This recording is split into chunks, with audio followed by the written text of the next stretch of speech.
Legal disclaimer. Before we begin, this video is for educational purposes only. It is not financial advice. Always do your own research or speak with a qualified financial professional before making investment decisions. Now, let's make this simple. How to invest $10,000 in Canada for beginners. You have $10,000. It's time to save. And now you're wondering, what do I actually do with it? Not gamble it, not guess, not chase hype, just invest it properly. Let's walk through it step by step. The relatable beginner problem. Most beginners freeze here. They open their banking app. They see their savings. They know inflation slowly eats it away. But investing feels overwhelming. Stocks, ETFs, TFSA, RRSP, risk, dividends, too many options. So they wait. And waiting often costs more than making a simple, smart decision. The good news? Investing $10,000 in Canada does not need to be complicated. You only need a clear plan. Let's break this into simple steps. Step 1. Make sure you're ready. Before investing, no high-interest credit card debt. Emergency fund in place. Money not needed for short-term expenses. If you might need the money in a year, don't invest it in stocks. Investing is for long-term goals, 5 years or more. Step 2. Choose the right account. For most beginners in Canada, that means a TFSA or an RRSP. Let's keep it simple. TFSA, tax-free savings account. You invest with after-tax money. Your investments grow tax-free. Withdrawals are tax-free, very flexible, great for beginners. RRSP, Registered Retirement Savings Plan. You get a tax deduction when you contribute. Your investments grow tax-deferred. You pay tax when you withdraw in retirement. Best for long-term retirement planning.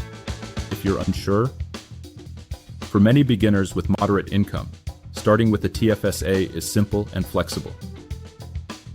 Step 3. Open a low-cost brokerage account. You can open a self-directed investing account with your bank or an online brokerage.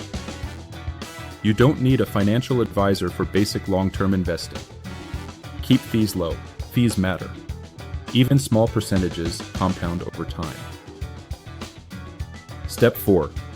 Keep it simple with ETFs. With $10,000, you do not need 20 stocks. You don't need to guess which company will win. A simple solution? Broad market ETFs. An ETF is a basket of many companies in one investment. For example, Vanguard Group offers all-in-one ETFs. BlackRock offers iShares ETFs.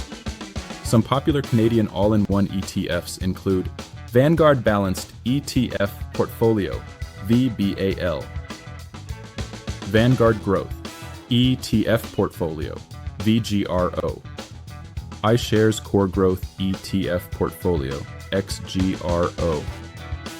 These hold thousands of companies worldwide in one purchase. That's simplicity.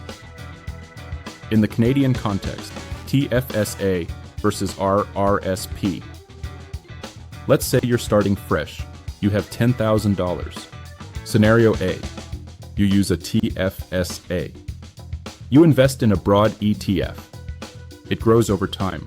All gains are tax-free. You can withdraw if needed. Contribution room comes back the following year. Scenario B. You use an RRSP. You contribute $10,000. You may receive a tax refund. That refund can also be invested, but withdrawals are taxed later. Both are powerful. The key is consistency, not perfection. Here are some examples. Let's keep this realistic. Example 1. Balanced approach. You invest $10,000 into an ETF like VBAL. It holds Canadian stocks, US stocks, international stocks, bonds, You leave it alone. You add money regularly. Over time, the mark grows. Dividends get reinvested. That's it. No constant trading, no stress. Example 2. Growth approach. You invest $10,000 into a growth ETF like VGRO. More stocks, less bonds, higher ups and downs, but potentially higher long-term returns. You stay invested during market drops, because drops are normal. Long-term investing requires patience. Was example 3, split strategy. You could also split $8,000 into a broad ETF, $2,000 into a Canadian dividend ETF. This gives you growth, some visible income, but still keeps things simple. The most common mistakes to avoid. Let's talk about what not to do. Mistake 1, trying to pick the next big stock. You don't need to find the next tech winner. Broad diversification reduces risk. Mistake 2, overcomplicating 10 ETFs, 15 stocks, constant rebalancing.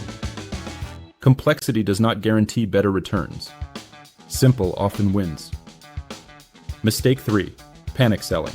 Markets go down, that is normal. Selling during fear locks in losses. Long-term investors stay disciplined. Mistake 4, ignoring fees. High management fees eat returns over decades. Choose low-cost ETFs. Keep it efficient. Mistake 5, waiting for the perfect time. There is no perfect time. Long-term investing rewards time in the market, not timing the market. Easy. In short, let's bring it all together. If you have $10,000 in Canada, 1. Make sure you're financially ready. Use a TFSA or RRSP. Open a low-cost brokerage account. Invest in a broad, diversified ETF. Keep adding consistently. Stay invested long-term. That's it. No hype, no complicated strategy. Just patience and discipline. Over time, consistency matters more than brilliance. If you found this helpful, let me know in the comments. Are you investing your first $10,000? Or are you already building momentum? And if you'd like more simple investing breakdowns for Canadians, consider subscribing. We keep things calm, we keep things simple, and we focus on long-term wealth. I'll see you in the next one.